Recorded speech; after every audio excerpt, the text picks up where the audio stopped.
जी शुरू करो। जी नमस्ते। सर्वप्रथम मैं आप सभी लोगों का स्वागत करता हूं।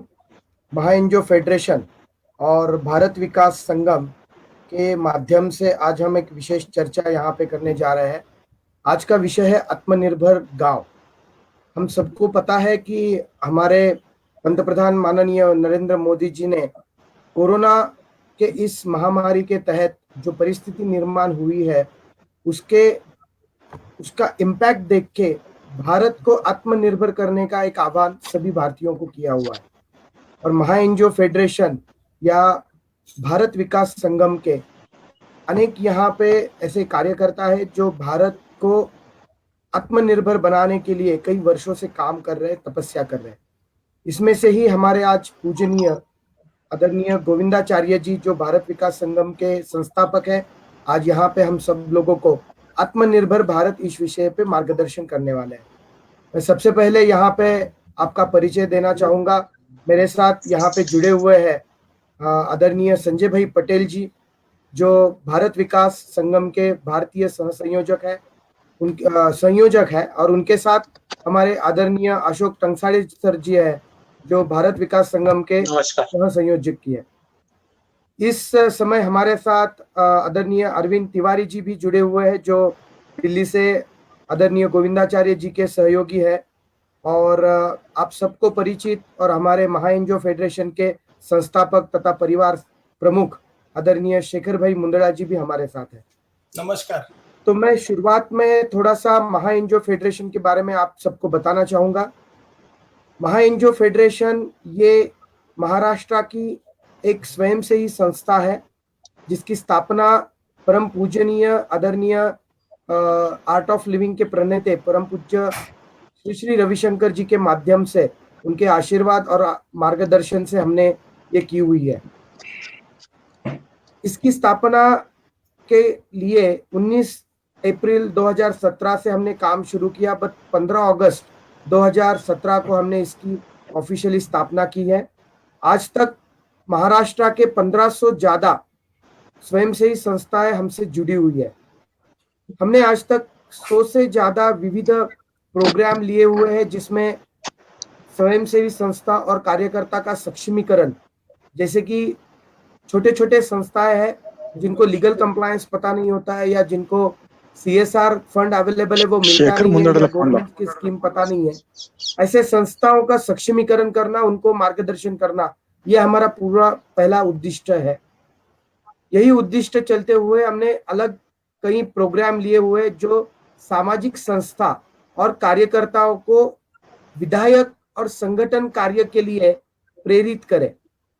इसके तहत आज तक हमने 100 से ज्यादा प्रोग्राम लिए जिसमें स्वयं से ही संस्था और कार्यकर्ताओं को पुरस्कार देना, MSW या BSW के जो विद्यार्थी है उनके लिए सोशल जॉब फेयर रखना, या इसके तहत जैसे आपको सबको पता है कि 2018-19 में महाराष्ट्र में काफी बड़ा सूखा गिरा हुआ था, तो उसमें हमने गौशालाओं को या किसानों को चारा देना या उनको उनका प्रबोधन करना, यह हमने काम किया हुआ है। वारकरी संप्रदाय का एक बहुत बड़ा समूह है जो हमसे जुड़ा हुआ है और उसके साथ हम वारकरी संप्रदाय की सेवा कार्य भी कर रहे हैं। अब सबसे बड़ा जो काम हमारा आज की डेट में चल रहा है वो है आत्मनिर्भर भारत अभियान। इसमें आप सबको पता है कि 3 महीने पहले 22 मार्च को जब एक जनता कर्फ्यू लगा था, तब से लेके आज तक Maha NGO federation, Art of Living, Maheshwari Vidya Pracharak Mandal, Rajasthan royal और हमारे कई सहयोगी संस्थाएं महाराष्ट्र के 36 जिले से हम लोग काम कर रहे हैं, और 36 जिलों में कोविड-19 का रिलीफ वर्क आज की डेट में लगभग 1.5 लाख लोगों तक पहुंच चुका है। हमने 20 जिलों में 1.5 लाख से ज्यादा जो आम लोग हैं, जैसे कि लेबर वर्क करने वाले लोग हैं जिनका जॉब चला गया है, या कई स्लम एरिया में से लोग हैं, गढ़चिरौली के जिले में जहाँ पे नक्सलवादी जिला हम कहते हैं, वहां पे जाके भी हमारी स्वयंसेवी संस्थाओं ने काम किया हुआ है। तो ये बहुत बड़ा काम पिछले 3 महीने में हमारे सभी संस्था के सहयोग से हुआ है, उसके लिए हम सभी का प्रथम धन्यवाद देते हैं। और आत्मनिर्भर भारत इस विषय पे आज की डेट में 500 से ज्यादा गांव महाराष्ट्र के हमने चुने हुए हैं और सभी संस्थाएं मिलके इस गांव में, आप सबको पता है कि मनरेगा रोजगार हमी में लगभग 184 से ज्यादा ऐसी योजना है जिसमें से गांव में रोजगार निर्माण हो सकता है। 16 से ज्यादा ऐसे हमारे प्रशासन के डिपार्टमेंट है जिसमें से अलग अलग तरीके का काम इन किसानों को या गांव के मजदूरों को दिया जा सकता है। तो महा एनजीओ फेडरेशन ने 1 जून से ये काम शुरू किया हुआ है और हमारा लक्ष्य है कि 1 जनवरी तक 1 लाख से ज्यादा ग्रामीण जो मजदूर है उनको हम मनरेगा के अंतर काम दें, और यही हमारा स्टार्टिंग हो रहा है ग्राम विकास का। यहाँ पे मैं आगे का परिचय भारत विकास संगम इस संस्था का परिचय देने के लिए आदरणीय संजय भाई पटेल को मैं विनती करता हूं कि वो आप सबके सामने भारत विकास संगम का कार्य रखें। संजय भाई। धन्यवाद विजय जी। सर्वप्रथम महा एनजीओ का भी मैं आभार व्यक्त करता हूँ, पर्टिकुलरली शेखर जी का, जिन्होंने आज इस कार्यक्रम का नियोजन किया है। भारत विकास संगम के जैसे आपको कहा कि संस्थापक आदरणीय के.एन. गोविंदाचार्य जी, जो सन 2000 से अध्ययन अवकाश के लिए रुके और उनके चिंतन में जो विषय थे कि करोड़ों और लाखों लोग, लाखों संस्थाएं और करोड़ों लोग विगत कई वर्षों से अपने अपने क्षेत्र में अपने अपने रुचि के विषयों में कार्यरत है, परंतु जो अपेक्षित परिवर्तन होना चाहिए देश में और समाज में वह नहीं मिल रहा है। और फिर जो उनके अध्ययन में बातें आई, सारे विषयों को लेकर के जो उनके चिंतन में बातें आई कि ऐसा करने में केवल एक ही विषय की कमी नजर आती है, भारतीय दृष्टि का अभाव। और इसलिए वो देश भर में जब 2002 से 4 तक घूमे तो उन्होंने जो सोचा था वैसा ही धरा पे काम करने वाले कई सारे व्यक्ति तथा संस्थाएं उनको मिली। और इसीलिए उन्होंने जो तय किया था कि यदि समाज में परिवर्तन लाना है, देश में परिवर्तन लाना है, तो केवल राजसत्ता से परिवर्तन आना असंभव है। और इसीलिए उन्होंने जो कुछ निकष अपने निकाले थे चिंतन और अध्ययन में, उनके अनुसार बौद्धिक, रचनात्मक और आंदोलनात्मक ये 3 स्तर पर कार्य होना चाहिए। बौद्धिक स्तर पर कौटिल्य इंटरनेशनल फाउंडेशन के माध्यम से देश भर में कई सारे विद्वज्जन इकट्ठा किए हैं जो हमारी प्राचीन अर्वाचीन सिद्ध परंपराओं का अध्ययन करते हुए, उसे युगानुकूल करते हुए उसका खाका बनाते हैं, उसके अनुसार रचनाधर्मी देश भर में काम करने वाले उनका लाभ ले सकते हैं। दूसरा एक राष्ट्रीय स्वाभिमान आंदोलन है। आंदोलन के नाते देश में ऐसे कुछ विषय होते हैं जिनके लिए तुरंत उसकी रोकथाम अनिवार्य हो जाती है। राष्ट्रीय स्तर पर और स्थानिक स्तर पर किसी एक मुद्दे को लेकर के आंदोलन चलता है, वो शुद्ध रूप से आंदोलन चलता है, जैसे विनोबा गांधी का चला करता था। और जब तक उस विषय को पार न लग जाए तब तक वह आंदोलन निरंतर चलते रहता है। तीसरा विषय जो रचना धर्मियों का है, भारत विकास संगम। अब मूल रूप से भारत विकास संगम जो है उसकी अवधारणा गोविंदाचार्य जी की यह है कि भारत में लाखों संस्थाएं, एनजीओ कार्यरत है, रजिस्टर है, और इसीलिए हमें और एक संस्था नहीं बनानी। मूल रूप से भारत विकास संगम यह एक संस्था न होते हुए एक विचार मंच है, और भारत विकास संगम इस विचार मंच से भारत भर के, समूचे भारत के 10,000 से भी अधिक एनजीओ इसके साथ जुड़ी हुई है। भारत विकास संगम कुछ सूत्र लेके काम करता है। मूल रूप से हम चाहते हैं कि हम जानते भी है, हम अनुभव भी करते हैं कि इस देश की आत्मा गांव में बसती है और शहर गांव की गोद में बसते हैं। यदि गांव बिखर जाएंगे, गांव टूट जाएंगे, गांव आत्मनिर्भर नहीं बनेंगे तो पता नहीं क्या हो जाएगा। इसलिए विगत 15 वर्षों से हमारा यह प्रयास है कि गांव आत्मनिर्भर बने। मूल रूप से गांव की 70-80% जरूरतें हम चाहते हैं कि गांव से पूर्ण हो, 10% जरूरतें जिले से पूर्ण हो और 10% जरूरतें जो है वो राज्य अथवा देश अथवा विदेशों से पूर्ति हो। परंतु ऐसी स्थिति यदि हम किसी गांव में निर्माण करते हैं तो हर हाथ को काम और हर पेट को अन्न प्राप्त होता है। और इसी प्रयास को लेकर के, और यदि हम ये करें, इस तरह की व्यवस्थाएं हम गांव में खड़ी करना चाहते हैं, तो कोई एक व्यक्ति या एक संस्था इस कार्य के लिए पर्याप्त नहीं है। इसीलिए भारत विकास संगम चाहता है कि जितनी भी सज्जन शक्तियां हैं देश भर में, हम कुछ सूत्र लेके, मैंने कहा जैसे काम करते, मेरा गांव मेरा देश, मेरा जिला मेरी दुनिया। हम कहते थिंक ग्लोबली एक्ट लोकली, चिंतन वैश्विक हो लेकिन काम गांव के स्तर पे हो। मूल रूप से मैंने जैसे जिक्र किया कि एक संस्था या व्यक्ति पर्याप्त नहीं होने के कारण हमारे जिले में, हमारे तहसील में, हमारे गांव में जो भी सज्जन व्यक्ति या संस्था कार्यरत है, इन सबके साथ संपर्क करते हुए एक समूची योजना गांव की बने। प्रकृति केंद्रित समग्र विकास का मतलब ही ये है कि समग्र विकास, अंतर्बाह्य विकास, माने नर से नारायण तक की यात्रा, नारी से नारायणी तक की यात्रा का विषय है। आध्यात्मिक जीवन में भी वह कुछ ना कुछ उनका आत्मिक उन्नति करे, लौकिक जीवन में भी वो सभी चीजों को प्राप्त करे।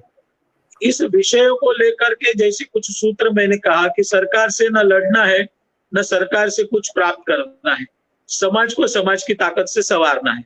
ऐसे सूत्रों को लेते हुए, हम सभी को साथ में लेते हुए एक योजनाबद्ध तरीके से धर्म सत्ता, समाज सत्ता, राज सत्ता और अर्थ सत्ता, इन चारों पे कार्य करते हैं।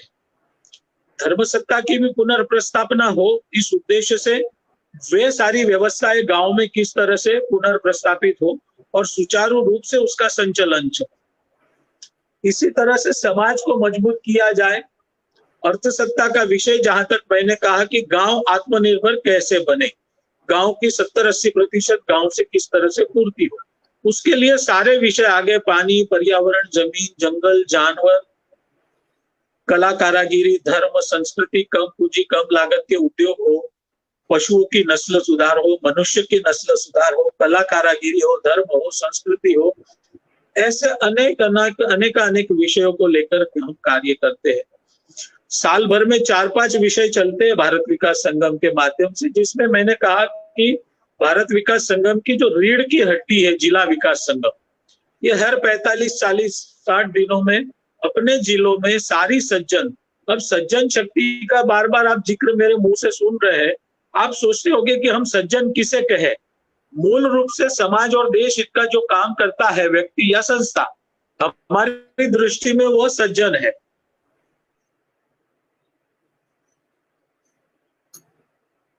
विजय,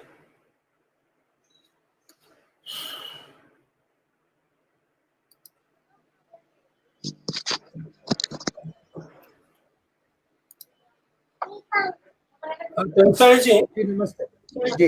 हाँ, शायद लेफ्ट झाले तर तुम्ही चालू करा पुढचे जी। बर, थोडं भारत विकास संगम बद्दल बोलत होते ते, तर तुम्ही कंटिन्यू करा, नेट मुळे ते लेफ्ट झाले।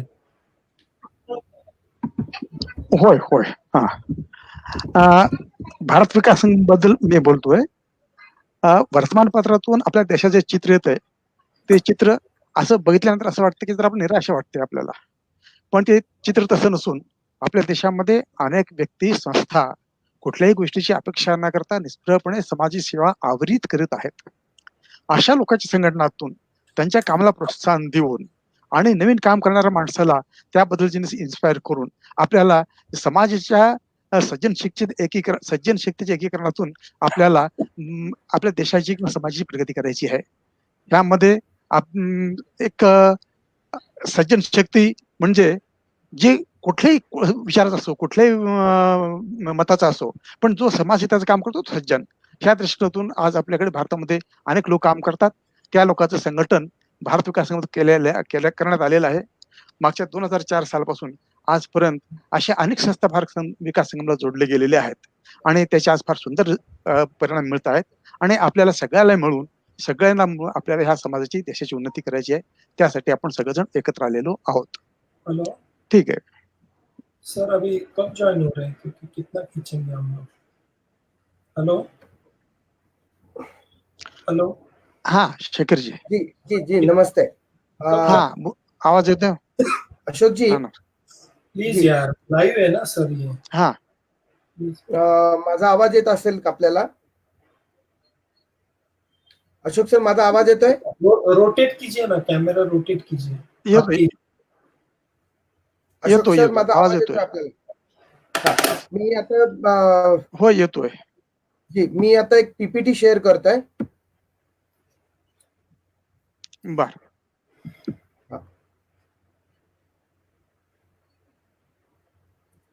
पीपीटी शेअर कर. हो, मी पीपीटी शेअर करतोय.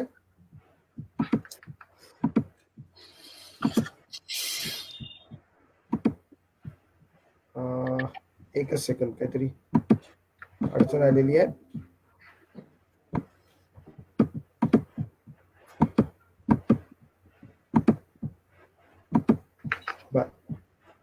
काहीतरी टेक्निकल प्रॉब्लेम आलेला आहे बहुतेक.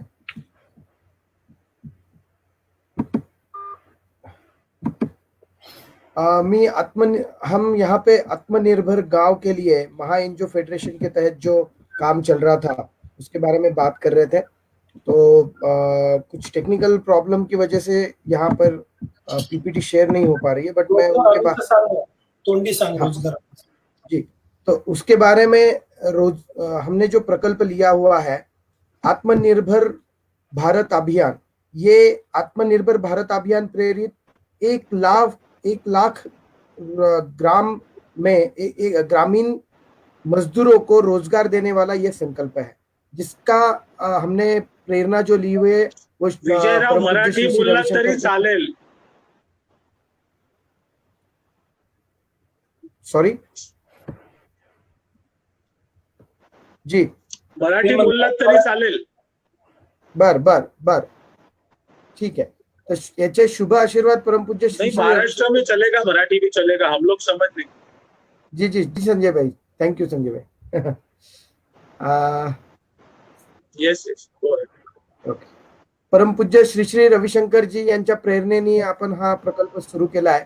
आदरणीय मोहनजी भागवत यांचेही 2 ते 3 वेळेस आमच्या बैठकी झाल्या होत्या.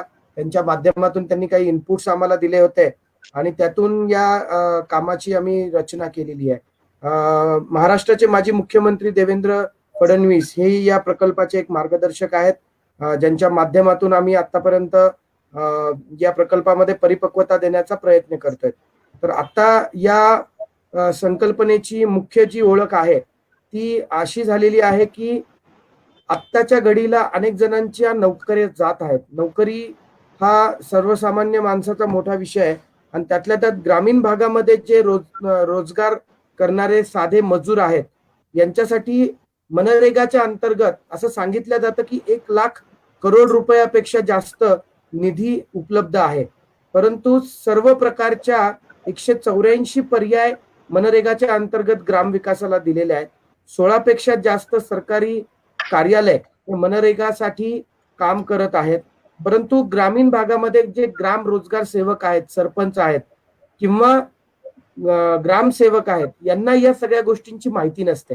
त्यामुळे स्वयंसेवी संस्थेच्या माध्यमातून मनरेगा ते ग्रामविकास, रोजगार हमी ते ग्रामविकास आणि 1 जून ते 30 नोव्हेंबर 1 जून ते पुढच्या टप्प्यामध्ये 30 नोव्हेंबर आहे किंवा त्याचा पुढचा टप्पा आम्ही फार तर फार 1 जानेवारी म्हणतोय. या कालावधीमध्ये 1 लाख मजदूरांना प्रत्यक्ष काम या योजनेअंतर्गत देण्यासाठी आम्ही समन्वय करतोय. याच्यासाठी राज्यस्तरीय आम्ही एक मार्गदर्शक समिती तयार केली आहे. त्यात आदरणीय प्रमोद देशमुख जी, प्रल्हाद कुटे, विलास देशपांडे, हनुमंत बारबोले किंवा आमचे नरेंद्र पाटील, सुहास न्यायाधीश, यांच्यासारखी रवी गोसावी यांच्यासारखी टीम आता काम करत आहे पूर्ण महाराष्ट्रामध्ये.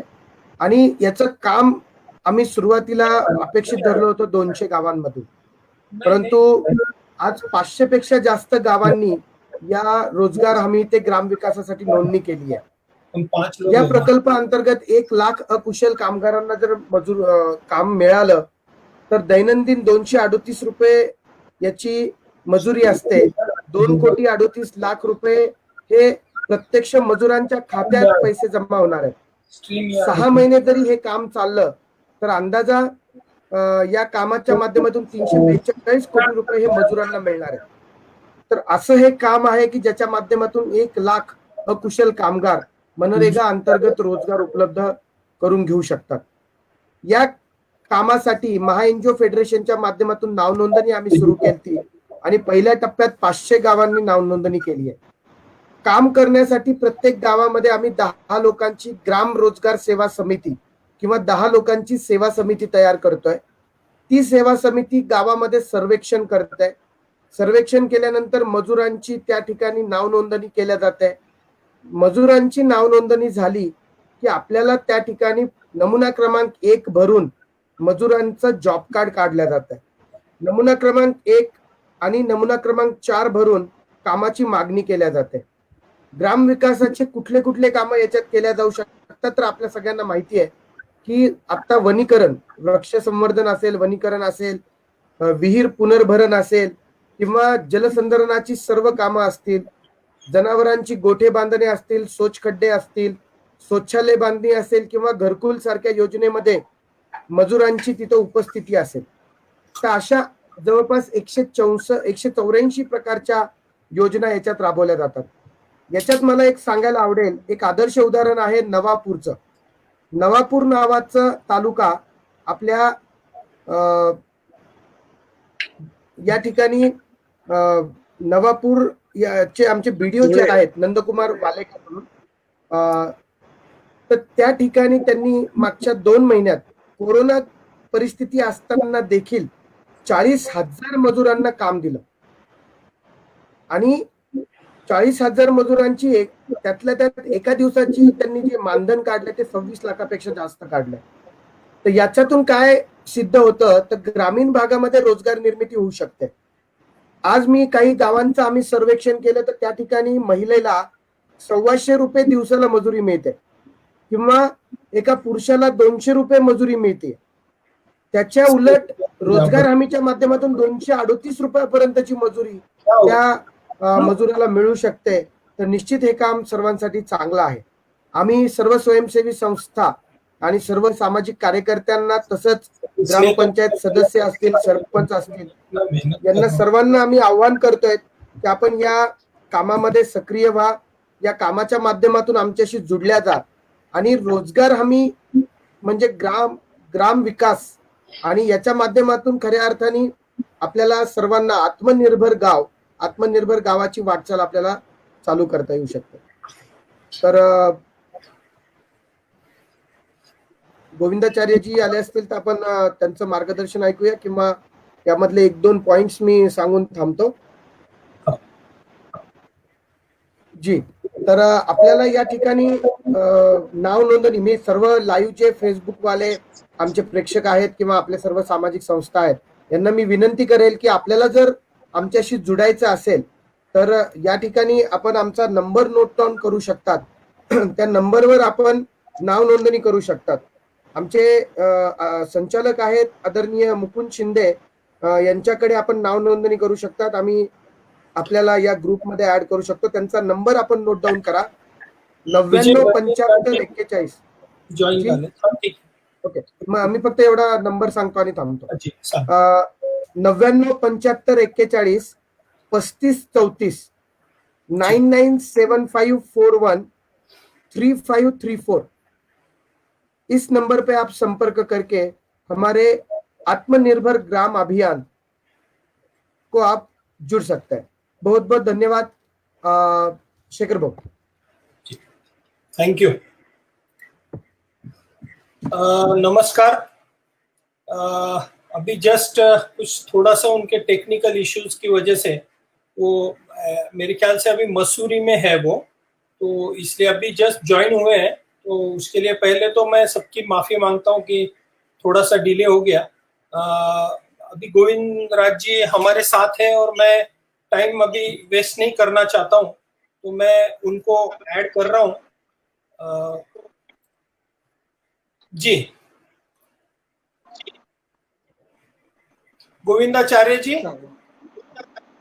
हाँ बताइए। हाँ जी जी जी, नमस्कार गोविंदाचार्य जी। मैं शेखर मुंदड़ा, महाएनजीओ फेडरेशन का फाउंडर ये नाते से मैं हाँ आपका शेखर मुंदड़ा।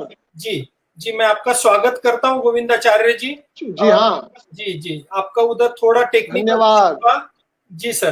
तो हमने अभी थोड़ा हाँ यार। बाकी सब अभी जो फॉर्मेलिटीज है वो कंप्लीट कर ली है और महाएनजीओ फेडरेशन की बहुत भी अच्छा। जानकारी दे दी है। मैं आपको जस्ट एक 3 मिनट का वीडियो, बाकी तो हम 3 साल से बहुत काम इसमें कर रहे हैं। 1500 एनजीओ महाराष्ट्र में हमारे साथ जुड़ी हुई है और ग्राम विकास से लेके महाराष्ट्र का विकास कैसे हो इस पे हम लोग काम कर रहे हैं। लेकिन आपके जी जैसे हाँ। व्यक्ति आज हमको प्राप्त हुए, हमारा बहुत बड़ा सौभाग्य है और मैं आपका पुनश्च एक बार दिल से स्वागत करता हूं। और हमने धन्यवाद। कोरोना में 3 महीने में जो काम किया है गोविंदाचार्य जी, उसका एक 3 मिनट का पीपीटी मैं आपको दिखाना चाहता हूं ताकि आप थोड़ा सा माई एनजीओ को हाँ ग्रैब कर सके। जी सर, जस्ट अ मिनट।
फिर से गाँव में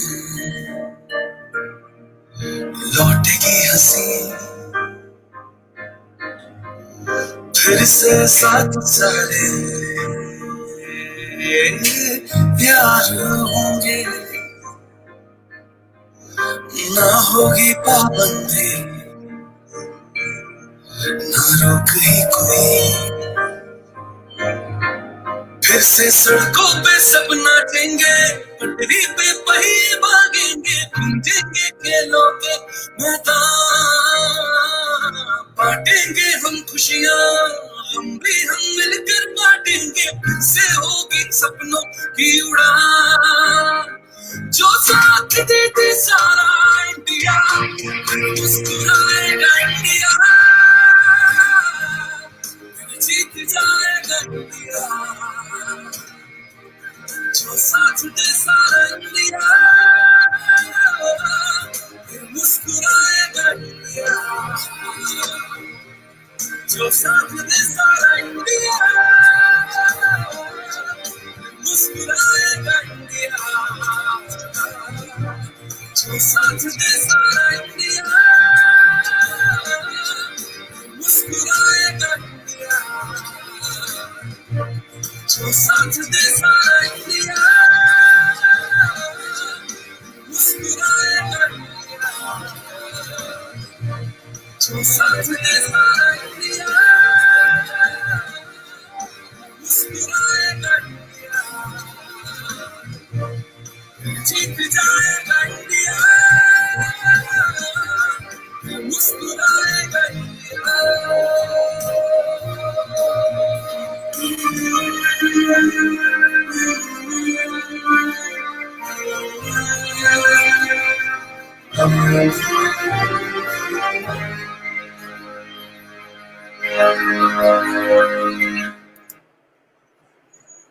जी सर। जी हाँ, अच्छा लगा। तो हमने महाराष्ट्र में 3 महीने में 1.5 लाख परिवार तक हम लोग पहुंचे अलग अलग माध्यम से। अभी सर टाइम थोड़ा सा कम है तो मैं सीधा आपसे संवाद शुरू करता हूं। हम सब लोग सर आपके बारे में बहुत दिन से, जो दिन से हमको समझ है तब से हम सुन रहे हैं आपके बारे में, और काफी उत्सुकता है लोगों में भी कि आपके बारे में, आपके ये जर्नी के बारे में, क्योंकि 78 साल के आयु में आप आज भी इतना काम कर रहे हैं। आज भी मैंने सुना कि आप मसूरी से बात कर रहे हैं, तो सही में आपको वंदन है पहले तो। और हम लोग ये जानना चाहते हैं कि सर आपने 65 से काम अपना शुरू किया संघ प्रचारक के तौर पे, आज 55 साल से देश की सेवा और साथ साथ में राजकारण, मतलब सेवा और राजकारण का आप बैलेंस कर रहे हो। तो ये हम आपसे जानना चाहेंगे कि ये सब आपका छोटा सा जर्नी हमको बताए, और वो जर्नी में हमको मुख्य रूप से कुछ चीजें आपसे बिल्कुल जाननी है, और वो है आपका जयप्रकाश जी का जो आंदोलन था, उसमें हमने बहुत सुना है कि आपका बहुत बड़ा भाग था उसमें। उसके बाद में अडवाणी जी की जो रथ यात्रा निकली थी, तो उसमें आप उसके सूत्रधार थे। और 2009 में जो नोटा का कायदा आया था, उसमें भी आपने काफी भाग लिया था और आप अग्रेसिव थे उसमें, और अन्ना जी के आंदोलन में भी आपका सहयोग था। तो हम काफी आपसे जानना चाहेंगे। जब हमारा आज का मुख्य विषय, उसके पहले हम आपके बारे में थोड़ा सा जानना चाहेंगे। गोविंदाचार्य जी। मेरी जीवन यात्रा मुख्यतः तो सब सीखने की रही है, और चलते जाना, सीखते जाना, ना सफलता से प्रसन्न होना, ना सफलता से दुखी होना, दोनों में से लेसन्स ड्रॉ करते हुए आगे बढ़ना। तो आपने जो कहा 65 से, हाँ मुझे कहा गया तो मैं बिहार भेज दिया गया था आरएसएस के काम में, तो संघ का काम कर रहा था। तो मैंने पहला लेसन जो 2-3 सीखा वहां, एक तो था कि देखो अपने कार्य क्षेत्र में जो लोग हैं उनसे प्रेम करो, उनके प्रति अपनी दृष्टि में आत्मीयता रखो और अच्छी बातें देखने की कोशिश करो। और अगर प्रेम और लगाव नहीं बना क्षेत्र से, तो वहां तुम काम नहीं खड़ा कर सकते। दूसरा मुझे समझ में आया 1968 में 2 कार्यक्रमों की तुलनात्मक अध्ययन करने के बाद देखो, बाहरी सफलता और असफलता दोनों केवल तुम्हारे प्रयत्न का परिणाम नहीं है, बहुत से फैक्टर्स हैं, उसमें कुछ फैक्टर्स तुम्हारे हाथ में है ही नहीं। इसलिए कार्यक्रम बहुत अच्छा हुआ तो तुम अपना क्रेडिट वो गलत है, बहुत से फैक्टर्स रहे। कार्यक्रम उतना अच्छा नहीं हुआ, थोड़ा फीका हुआ तो तुम दोषी हो, ऐसा तुम अपना डिप्रेशन में मत जाओ। इन दोनों में से सीखो कि वो क्यों अच्छा हुआ और ये क्यों नहीं हो पाया। उसमें अधिक से अधिक दो ही बातें तुम कर सकते हो जी। एक, प्रेरणा की पवित्रता और कार्य की कुशलता। दो चीजें तुम बढ़ा सकते हो, उसी से संतोष करो। इन्वेस्टमेंट से प्रसन्न हो, परिणामों से प्रसन्न होना मत सीखो। आगे बढ़ा तो 74 की बात आप कह रहे थे, जयप्रकाश नारायण के आंदोलन की बात कह रहे थे जी। उसमें मैंने 2-3 चीजें सीखी। एक, देशभक्ति, परिश्रमशीलता, निस्वार्थ मनोभाव किसी एक संस्था की मोनोपोली नहीं है, सब जगह अच्छे लोग हैं। इसलिए अपने प्रति अभिमान रखो, लेकिन दूसरे का सम्मान ध्यान ज्यादा रखना। वो भी अच्छे लोग हैं, पहले मान लो, केवल तुमसे भिन्न हैं इसलिए वो गलत हैं, ये तुम्हारा अहंकार है, ये ठीक नहीं है। दूसरा मैंने सीखा कि व्यक्ति से बड़ा संगठन, ये संगठन से बड़ा देश, व्यक्ति से बड़ा दल, लेकिन दल से बड़ा देश। इस एटीट्यूड के साथ रहोगे तो जो संस्था अभिनिवेश है, संस्था का अहंकार है, वो बाधा होता है दूसरों को जोड़ने में। उस बाधा से तुम तो पहले अपने मन को मुक्त करो, ऐसा लगा। फिर आंदोलन चला, जयप्रकाश जी के साथ अच्छे, उन्होंने एक आध बार बातचीत बहुत अच्छी की। उन्होंने कहा कि देखो, तुमको हम सांप्रदायिक कहते हैं, तो बताइए क्यों? क्या कि तुम्हारे कितने प्रचारक हैं? उनका 1500। उसमें कितने मुसलमान हैं? उनका एक भी नहीं। इसीलिए तो कहता हूँ तुम सांप्रदायिक हो।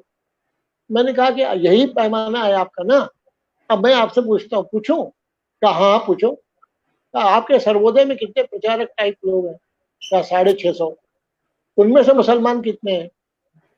कहा कि ऐसे तो 2 हैं, मगर उन दोनों की मुस्लिम समुदाय में तो कोई संपर्क नहीं है। दोनों को तुम जानते हो, रजी साहब हैं और अब्दुल अहद फातमी हैं। उनका तो उसी मापदंड के आधार पर हम आपको सांप्रदायिक कहना शुरू करें क्या? मैं ऐसा नहीं मानता, क्योंकि गांधी जी जयप्रकाश जी से बढ़कर अल्पसंख्यकों के हित को सोचने वाला मैंने दूसरा कोई तो देखा सुना नहीं है। इसलिए मैं आपको तो नहीं कहूंगा। ऐसी बहुत सी बातें संवाद के माध्यम से चलती आई। उसके बाद बात आ गई तो बोफोर्स की बात चली थी। उस समय में हमको लगा राजीव गांधी जो कहते हैं विकास के संदर्भ में, केवल 15 पैसा नीचे पहुंचता है, 85 पैसा बीच में ही कहीं न कहीं उड़ जाता है। उनकी बात में बहुत तथ्य है, ऐसा मुझे लगा। भले ही कहा होगा श्री स्वर्गीय राजीव गांधी ने, बात तो कही है, मतलब तब लगा कि सत्ता केवल विधायिका नहीं होती, विधायिका, कार्यपालिका, न्यायपालिका, मीडिया और एकेडमिया सब मिला के सत्ता होती है। सबकी चिंता करनी चाहिए और इसमें रचनात्मक काम के साथ आंदोलनात्मक काम का भी अपना महत्व है, जैसा बिहार आंदोलन से सीखा था। लेकिन बिहार आंदोलन से ही सीखा एक और बात, देखिए सत्ता परिवर्तन तो हो जाता है, व्यवस्था परिवर्तन नहीं होता, मानस परिवर्तन नहीं होता। 77 में भी ऐसा ही हुआ था, जनता पार्टी की शासन आ गया, 2 साल में लोग चले भी गए, आपस की लड़ाई, सत्ता संघर्ष। तब लगा कि समाज परिवर्तन के लिए, व्यवस्था परिवर्तन के लिए कुछ और करना पड़ेगा, और वही करते हुए तब तक आप देखेंगे तो बोफोर्स के बाद एक तरफ वैश्वीकरण का दौर चल गया, 86 से उरागुए राउंड्स वगैरह क्या क्या हो गया, WTO 1995 में आया, राम मंदिर आंदोलन हो गया 1990 ऑनवर्ड्स। ये सब की कहानी एक विशेष है, सीखने लायक उसमें से ये बातें हैं। मुझे लगा कि बौद्धिक, रचनात्मक, आंदोलनात्मक तीनों कामों की वेणी गूंथना पड़ेगा। केवल आंदोलनात्मक या केवल रचनात्मक से काम नहीं चलेगा। समाज और सरकार दोनों पक्ष महत्वपूर्ण हैं, दोनों पक्षी के 2 विंग्स की तरह हैं, दोनों का संतुलन देखना पड़ेगा। केवल समाज से नहीं, केवल सरकार से नहीं, हाँ समाज आगे रहे, सत्ता पीछे रहे, यही विकास के लिए स्वस्थ स्थिति होगी।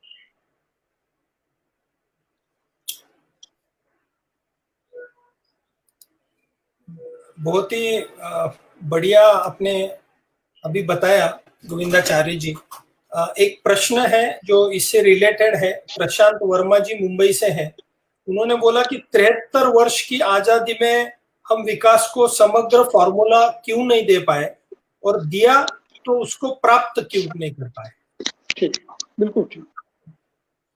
एक तो प्रशांत जी को समझना होगा कि विकास को ही पहले ठीक परिभाषित करना चाहिए, किसको कहेंगे डेवलपमेंट, उसमें चूक गए।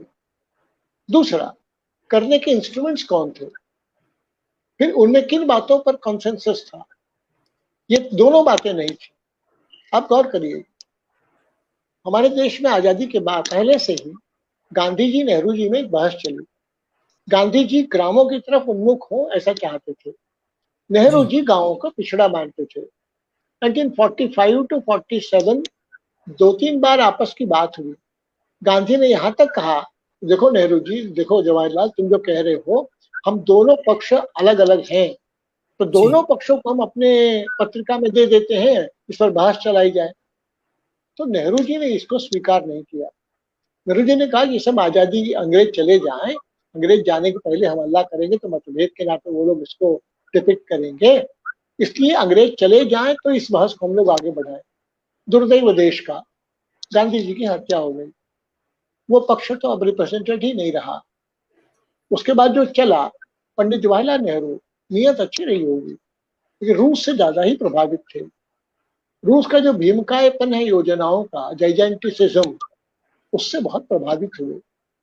इसके बाद वहीं पर चूक हो गई ऐसा हम मानते हैं। क्या चूक हो गई? जैसे कॉमन सेंस की बात आपको बताओ।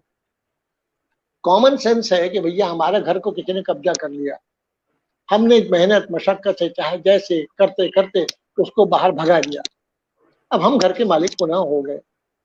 अब उसको दोष देने से तो मतलब नहीं ना।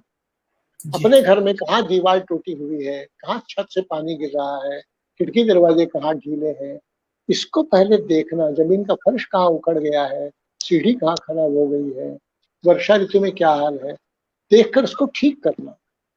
ये ठीक करना हर एक देश करता है उपनिवेशवादियों से छुट्टी पाने के बाद, चाहे वो वियतनाम रहा हो, चाहे कोई देश रहा हो।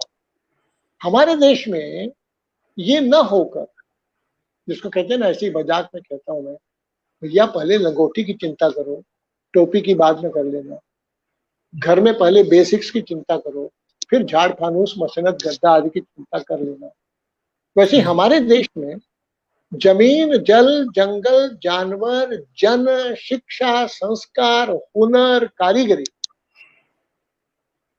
इसको भरपूर भारतीय तरीके से सोचकर ध्यान दिया जाना था, वो नहीं हुआ। बाहर से पैसा लेकर रूस का अनुकरण, रूस को कह दिया, इनको कह दिया, उनको कह दिया, एक एक IIT बना ली।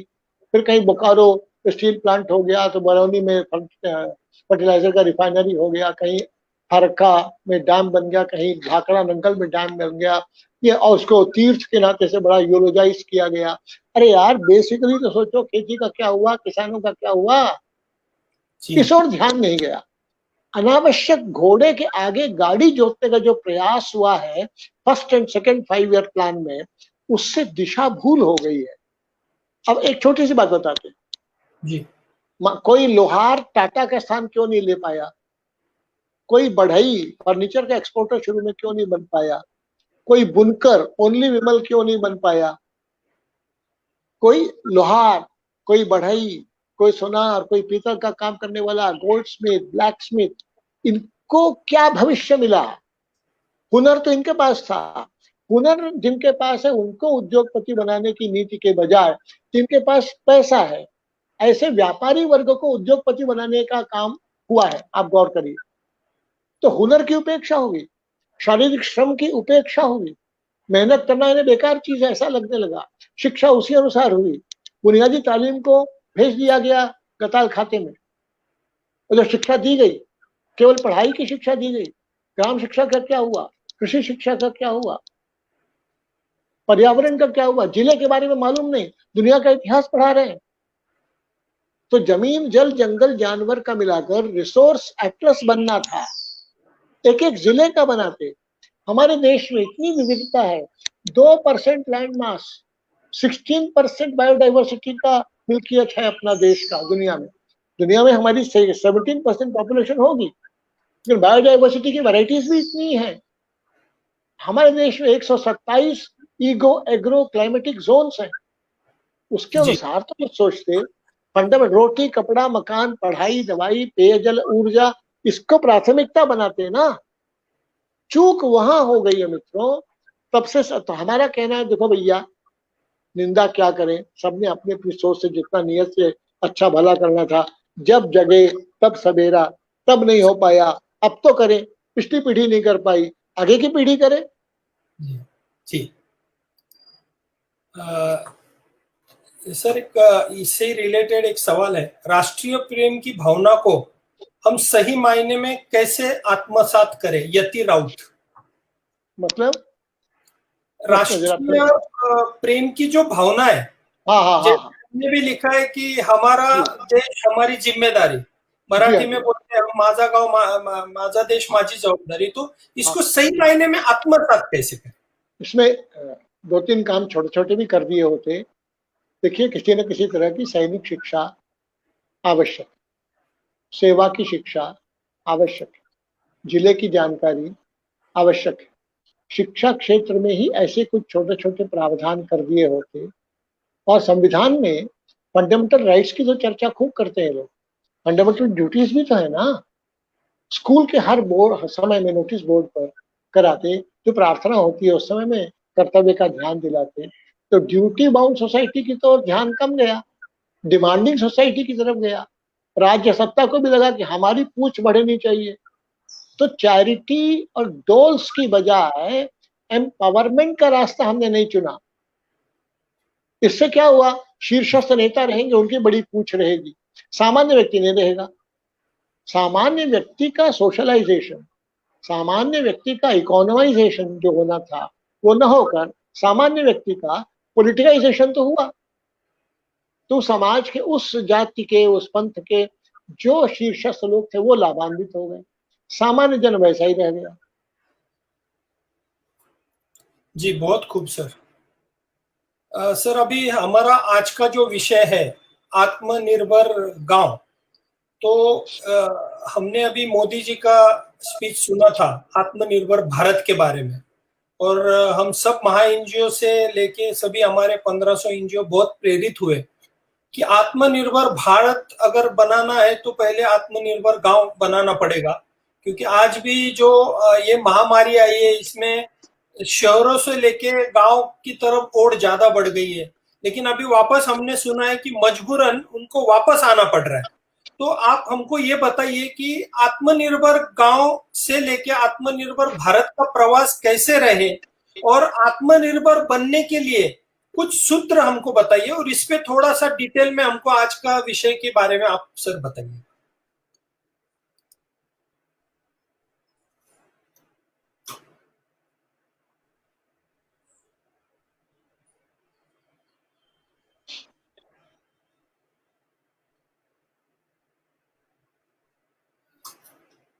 थोड़ा आवाज एक तो हाँ जी जी।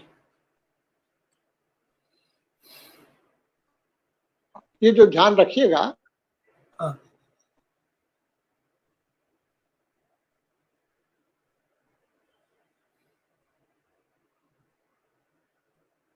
जो नीतियां बनी वो उलट बनी, इसलिए शहरीकरण की ओर मामला बढ़ा। जी कस्बों के हिस्से बन गए हैं, गांव के हिस्से बन गए हैं। अब 5.5 लाख गांव भी नहीं बचे। तो जो विकास की नीति है वो अर्बनाइजेशन की ओर प्रवृत्त करे, तो वॉलंटरी सेक्टर ग्रामों की तरफ ध्यान देगा, तो कुछ आइलैंड्स। हेलो आ रहा है सर, अभी आ रहा है हेलो आवाज, आ रहा है आवाज। तो हेलो, जी बोलिए।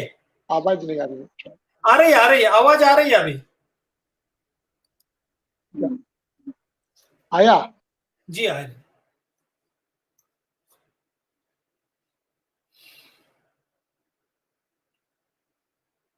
थोड़ा सा आपके यहाँ पे कुछ नेट का इश्यू आ रहा है मेरे ख्याल से। होंगे, फिर अमेरिका की तरफ आकृष्ट होंगे, फिर चीन की तरफ होंगे, अब ब्राजील की तरफ आकृष्ट होते हैं।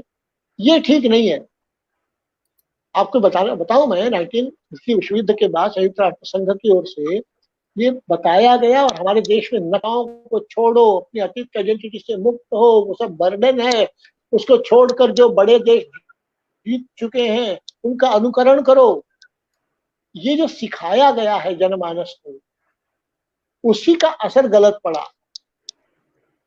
और ये जो हुआ है इतने वर्षों में हुआ है, अब देखिए संयुक्त राष्ट्र संघ की कमी कि हर देश का विकास पथ अपना अपना होगा, दूसरे की नकल करने से बात नहीं बनेगी, हर देश का अपना विकास पथ खुद तय करना पड़ेगा।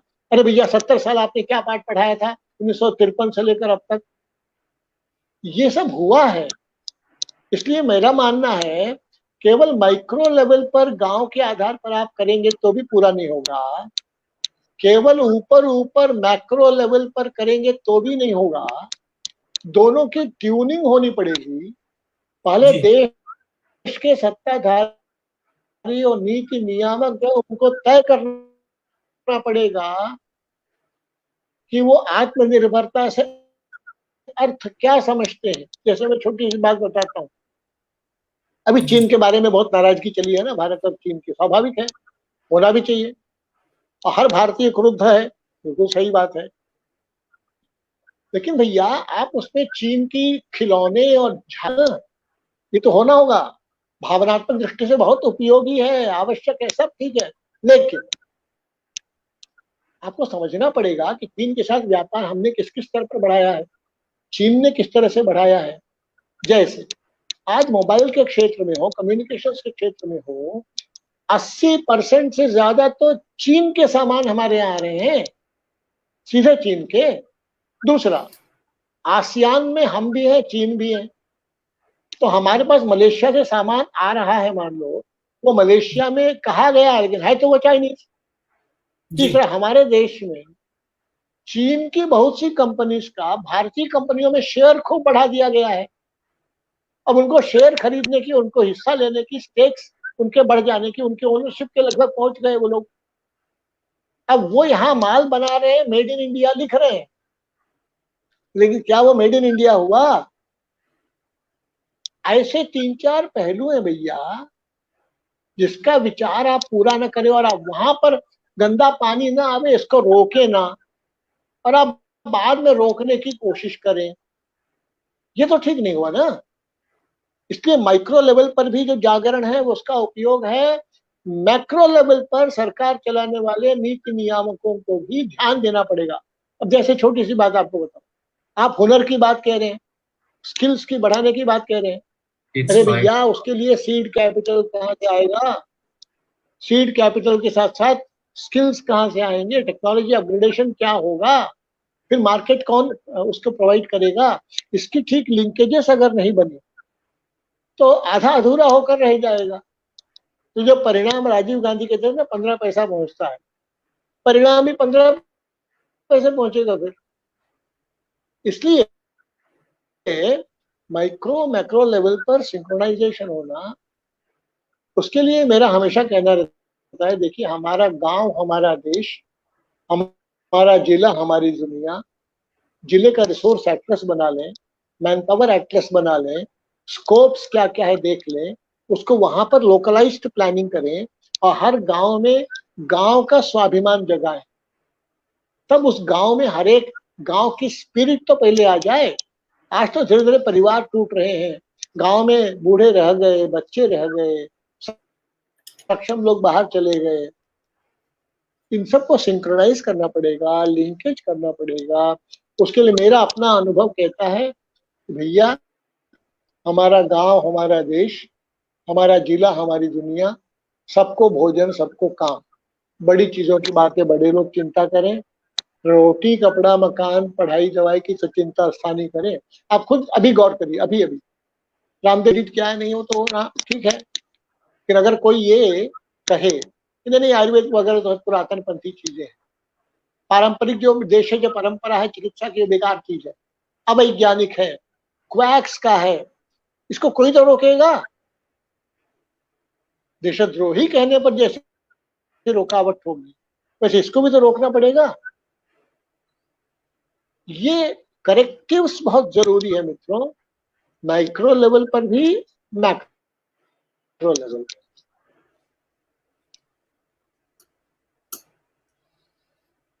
और मैं ऐसा मानता हूं गांव के स्तर पर सबसे पहले जमीन, जल, जंगल, जानवर की चिंता करना, पेड़ लगाओ, गाय पालो, फलदार खेती करो।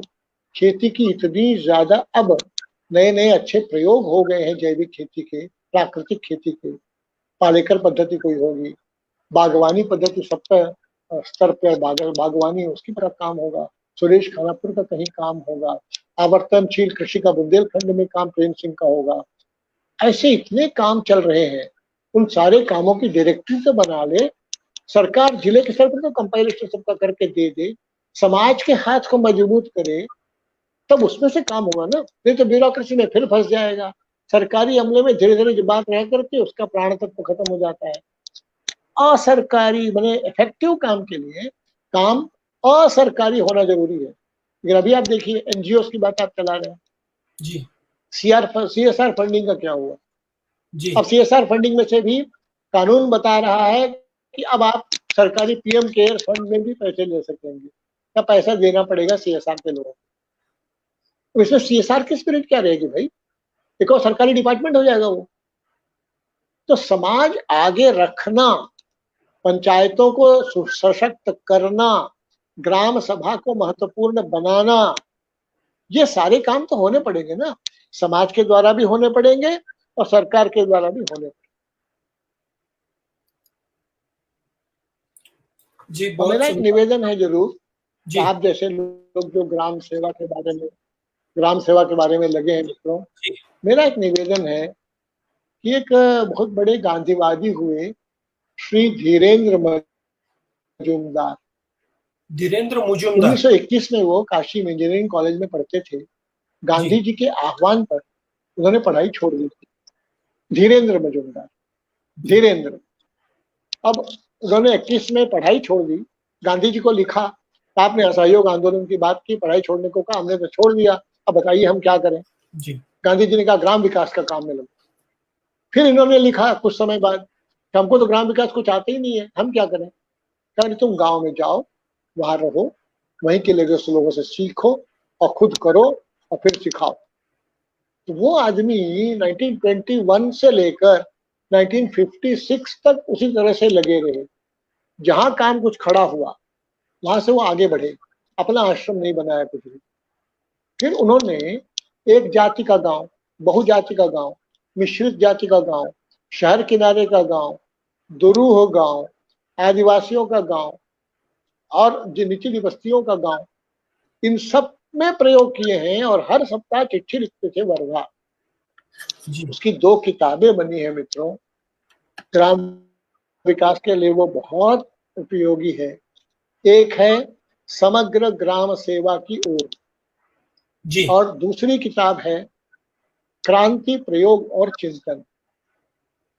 ग्राम सेवा के काम में कोई भी लगे, ये थोड़ा और देख ले तो उन गलतियों को करने से बच जाएगा ना, जो वो करके हमको सिखा गए हैं। जी हम नई गलतियां करेंगे। जी जी जरूर जरूर, ये दोनों बुक भी हम रेफर और नए नए प्रयोगों के साथ। जी जी गोविंदराज जी, अभी जैसे आपने फिर मेरा बताया। और कहना था मित्रों,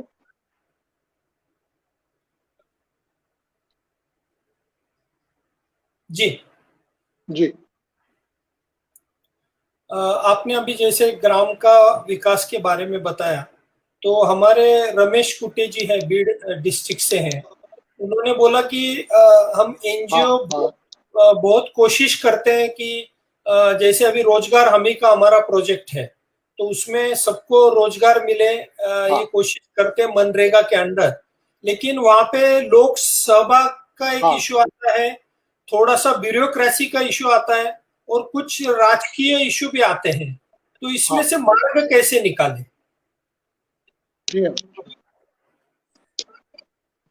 एग्जैक्टली, इसीलिए मैंने पहले भी कहा और अभी भी कहा, केवल रचनात्मक काम, उससे बात पूरी नहीं होती। उसके साथ साथ सप्लीमेंट्री काम में जनसंपर्क का भी काम, पॉलिटिकल पार्टी से रिलेट करने का भी काम, और उस प्रतिस्पर्धा की राजनीति का हम सावधानी से संपर्क सबसे करें ना, हम उसमें न उलझे तो थोड़ा हमको लाभ होगा। और एक छोटी बात, जितना संभव है उन स्थानिक लोगों को इन्वॉल्व कर उनकी सहमति से करे, जो भी करे उसका कुछ लाभ हो। बाकी तो सवाल उठेंगे ही, तभी इन सवालों का सामना आप कर पा रहे हैं। जी उसे प्रयोग ही रास्ता है मित्रों, साहस, पहल और प्रयोग, यही रास्ता है। अपने अनुभवों को बांटना, ये एक रास्ता है। फिर उसके बाद संवाद, सहमति और सहकार्य आपस में। इसके लिए हर जिले में अच्छा काम, सफल काम जो हुए हैं ना, उनको रिसोर्स पर्सन के नाते रिकॉग्नाइज करना। जी उसके लिए आप महा एनजीओ फेडरेशन ही मान लो, महा एनजीओ फेडरेशन उनको ऑथराइज करे कि वो रिसोर्स पर्सन है। ऐसे आपको अगर संजय पटेल जी, बसवराज पाटिल, सेडम जी आपको कहीं दिखेंगे जी तो देश भर में ऐसे सफल प्रयोगों की एक यादी बन रही है। जी उसमें अगर जोड़ ले तो जमीन, जल, जंगल, जानवर, शिक्षा, स्वास्थ्य, न्याय, इसके क्षेत्र में काम कर रहे लोगों की ठीक यादी, और वो लोग रिसोर्स पर्सन के नाते आपकी मदद करेंगे। जी अब एक अक्षय महाराज भोसले जी है सातारा से, वो पूछते हैं कि स्वदेशी को हम जी। प्रमोट करना चाहते हैं, जैसे आप तो बहुत ज्यादा करते हैं, लेकिन अभी अभी कोरोना में हमारे ऐसे ध्यान में आया है कि आयुर्वेदिक इतनी ताकत होने के बावजूद, आयुर्वेदिक मेडिसिन आने के बावजूद, लोगों ने उसके ऊपर कॉन्फिडेंस दिखाने के बावजूद, ये एलोपैथी की जो भी कोई उसकी लॉबी होगी वो उसको रोक रही है। वो ऐसा सीधा सवाल आपको पूछ रहे हैं कि इसमें हाँ। क्यों ऐसा हो रहा है, जब हमारी मेहनत हमको दिख रही है कि ये वेस्ट हो रही है, क्योंकि हम लोग तो स्वदेश की बात करते हैं, ग्राम की बात करते हैं, आयुर्वेदा की बात करते हैं, और फिर हमारे ही लोग हमको क्यों रोकते हैं? बस इतनी बात, मेरा इतना निवेदन है जी सहमत हो या ना हो, कि जो हमारे लोग हम कह रहे हैं जी या हमारी सरकार ऐसा कह दिया जाता है, जी इससे आप परहेज करिए। न हमारे कोई लोग हैं, न हमारी कोई सरकार है। सरकार में कुछ लोग अपने लिए अनुकूल हैं, और जी मैंने जैसे आपको अभी बताया था राज सत्ता की बात, भैया केवल कुछ विधायक और कुछ मेजॉरिटी विधानसभा में, लोकसभा में होने से सत्ता हमारी हो गई, ऐसा नहीं होता है। विचारधारा की भी सत्ता तभी होती है जब विधायिका, कार्यपालिका, न्यायपालिका, मीडिया और एकेडमिया पांचों अंगों को महत्वपूर्ण मानकर पांचों में प्रभाव वृद्धि ठीक ढंग की होना, पांचों में बहुमत की स्थिति बनना, तब वो प्रभावी सरकार हो पाती है। और जो लॉबीज जो आप कह रहे हैं ना, देखिए विधायिका, कार्यपालिका और मीडिया, ये सब जितने तत्व हैं, ये सब वातावरण को बनाते भी हैं, और जब उनका मर्जी चले तो बिगाड़ भी सकते हैं। खासकर ये जो लॉबीज की बात आपने कही है, जी आप खुद देखिए ना, आयुर्वेद में, प्राकृतिक चिकित्सा में कितने वर्षों से मांग चल रही है कि भैया बजट का 4% तो दे दो नेचुरोपैथी को, जी बिना खर्च के इलाज होता है, उसमें मिट्टी, हवा, पानी का उपयोग होता है। तो सबको लॉबी ढकेल के रखती है ना। इसी तरह से वैक्सीन की कहाँ जरूरत है, कितनी जरूरत है, कौन सी वैक्सीन काम की है, कौन सी नहीं, इस पर तो बहुत भारी बहस है। लेकिन प्रभावी लॉबी होने के कारण नेता, नौकरशाह और थैलीशाह, तीनों का गठजोड़ वेस्टेड इंटरेस्ट के पक्ष में हो जाता है। ये देश की एक सिस्टेमिक डिफिकल्टी, कठिनाई है, उससे भी लड़ना होगा। इसलिए मैंने पहले भी कहा आपको, बौद्धिक, रचनात्मक, आंदोलनात्मक, प्रचारात्मक और राजनीतिक, पांचों पहलुओं पर समन्वित प्रयास करना होगा, रचना भी और संघर्ष भी। केवल इतना ध्यान रखें कि सत्ता का दावा बहुत होता है, जी वादा बहुत होता है, क्लेम्स बहुत होते हैं, वातावरण बहुत होता है। सत्ता का स्वभाव है ग्लैमर और पावर। सत्ता की विशेषता है pooling of resources and reaching out capacity. और सत्ता का विकार है सब कुछ हमारे हाथ आ जाए, हमेशा हमारे हाथ में ही रहे, और कालक्रमेण भ्रष्टता भी। इसलिए उसका डिलीवरी कैपेसिटी कम है, क्लेम्स ऑफ अचीवमेंट बहुत होगा, इसलिए उसके व्यामोह में नहीं पड़े, उसको उतना बड़ा भी न माने प्रभावशाली। जी जनता ही सुप्रीम होगी। जितना विंग्स मैंने कहा, उन सब का एक सिंक्रोनाइज्ड कोऑर्डिनेटेड एक्टिविटी जिले को अपर यूनिट मानकर जो होना है वो डिसेंट्रलाइज ढंग से होगा, जी तभी हम मुकाबला कर पाएंगे इन लॉबीज का। जी जी गोविंदाचार्य जी, एक और सवाल आया है कि अगर हमको आत्मनिर्भर गांव, समृद्ध गांव और स्वावलंबी गांव बनाना है, तो फिर हम लोग ये सब सिचुएशन में भी किस तरह की योजनाएं बनाएं?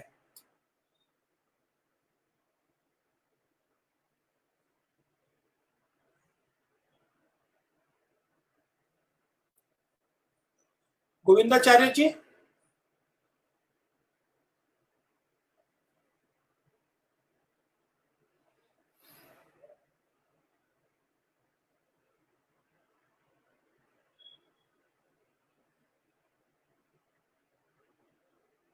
नेट का कुछ इश्यू हो रहा है। गोविंदाचार्य जी, आवाज सुन पा रहे हैं?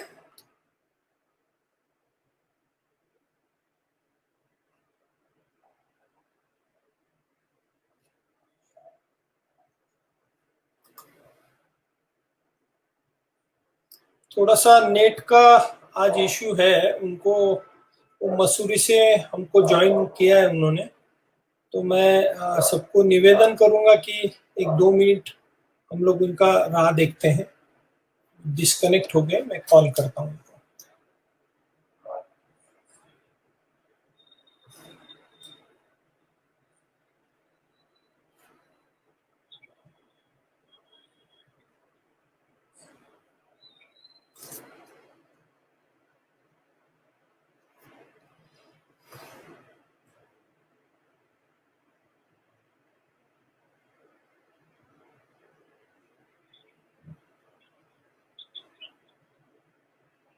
जी नहीं, क्या हो गया, डिस्कनेक्ट हो गया क्या?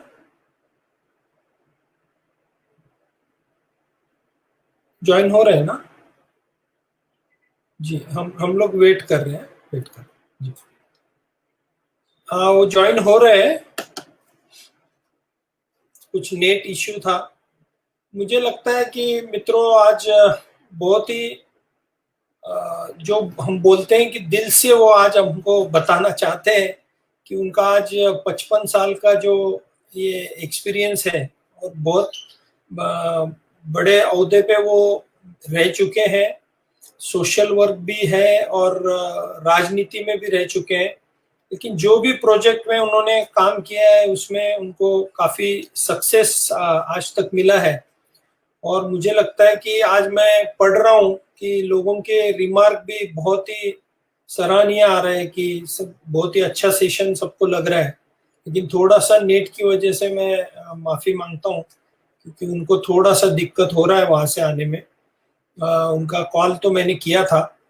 और आत्मनिर्भर गांव बनाने हेतु आज का जो आज ये था, और मैंने ये भी सोचा कि काफ़ी लोगों के मुझे मैसेजेस आए थे कि थोड़ा सा उनके बारे में भी हम लोग जानना चाहते हैं, तो उन्होंने काफ़ी अच्छे से हमको आज ये सब जानकारी दी है। और मुझे लगता है कि पूरे दिल से वो आज बात कर रहे हैं, ओपनली बात कर रहे हैं, जो भी उनको अनुभव आए हुए हैं। जैसे उन्होंने बताया कि सरकार ये किसकी नहीं रहती, उसमें से कुछ लोग ही रहते हैं जो सहकार्य करते हैं। तो ये बहुत बड़ी बात आज उन्होंने हमको बताई है। और तो ना हम सरकार को पूरा दोष भी दे सकते हैं ना, ऐसा भी बोल सकते हैं कि पूरी सरकार हमारे साथ है। लेकिन मैं ये चाहता हूं कि जैसा उन्होंने बताया कि एज ए एनजीओ जब हम सब ये लोग देखते हैं तो थोड़ा सा दिल टूट जाता है, मतलब अपना, कि हम लोग इतना कोशिश कर रहे हैं लेकिन हमको उसमें सफलता नहीं मिल रही है।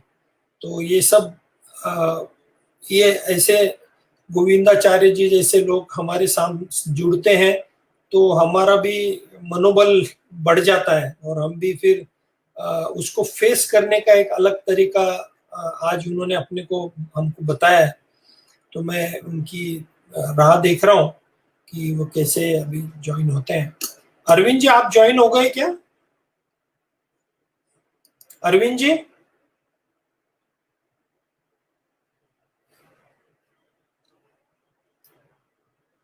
अरविंद जी,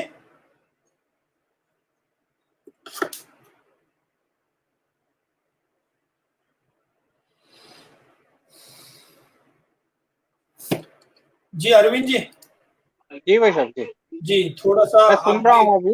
मैं अगर देख के कोई नहीं का फिर बताता हूँ, अभी ज्वाइन करते हैं तो। थोड़ा सा उनके बारे में वो आ रहे हैं तब तक, और थोड़ा आप काफी संजय जी, संजय जी हैं, बेहतर बता पाएंगे। संजय जी नहीं है यहाँ। अच्छा अच्छा, माननीय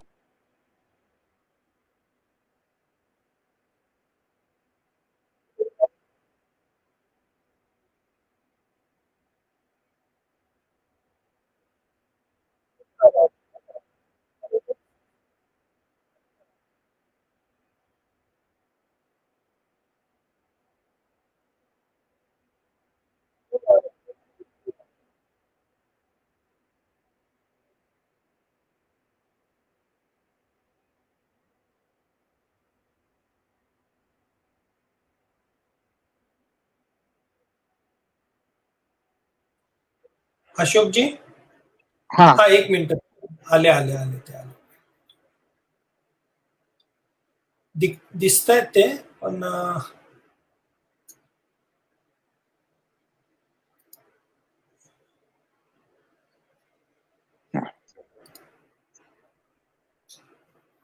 जी गोविंदाचार्य जी,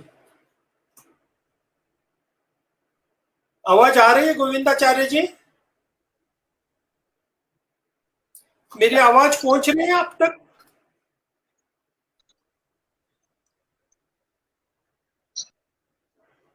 गोविंदाचार्य जी, जी नमस्ते। हाँ नमस्ते नमस्ते, थोड़ा सा टेक्निकल आपके यहाँ से कुछ हाँ, इश्यू हेलो। आ रहा है। हाँ जी गोविंदाचार्य जी, जी जी बात, जी जी जी जी जी, तो वही पूछ रहे हैं कि आपने जो भी आज, जी बताइए जी। हेलो। हाँ जी, आ रही आवाज आपकी, बोलिए। हाँ, आवाज पहुंच रही है। जी जी पहुंच रही है।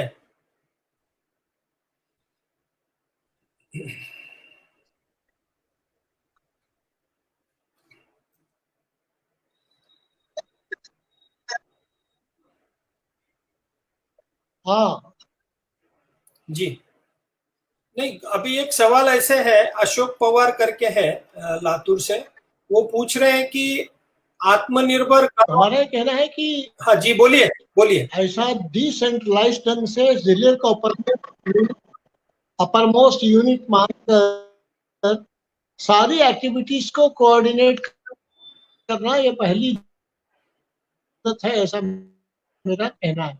जी, और दूसरा कहना है कि अपने अपने एक्सपीरियंसेस को शेयर करने के लिए आप महा एनजीओ बनाए हुए हैं, जी तो देश भर के और काम कर रहे लोगों को भी आप जोड़ लीजिए और जी, उनके बीच कम्युनिकेशन का कोई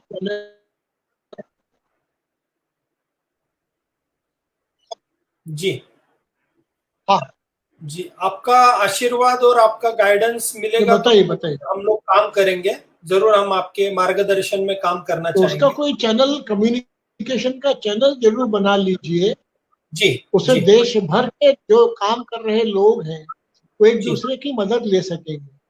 जी जी आपके जरूर द्वारा ये बहुत बड़ा योगदान हो जाएगा। जी सर, जी जरूर जरूर करेंगे सर। सर एक सवाल है ज्ञानेश्वर हनवटे औरंगाबाद से। वो पूछ रहे कि भारत देश की कृषि व्यवस्था और किसानों के समृद्धि के लिए क्या करना चाहिए?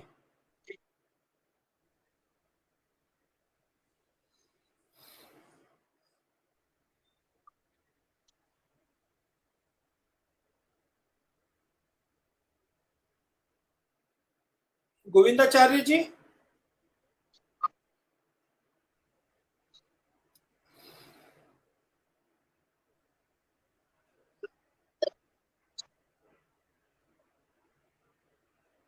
धन्यवाद।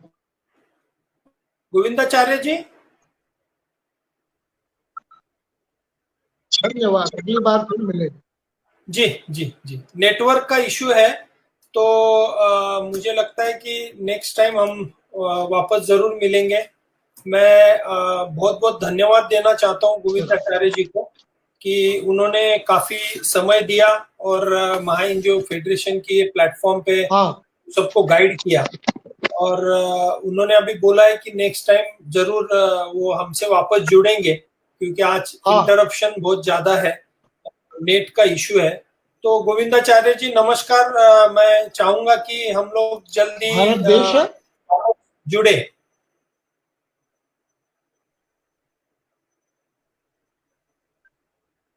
भारत जी देश। हेलो, हाँ जी बोलिए। हेलो। जी बोलिए।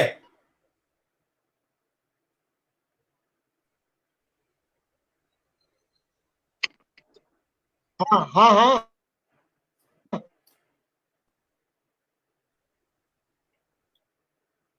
सुनाई नहीं। भारत देश क्या कहा?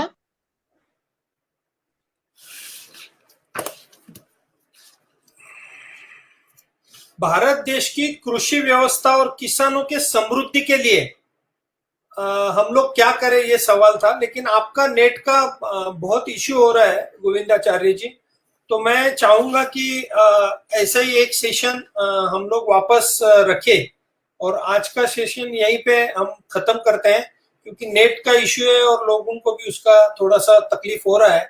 तो जरूर और बहुत अच्छे रिमार्क सबके आए हैं और गोविंदाचार्य जी को सबको सुनना है वापस।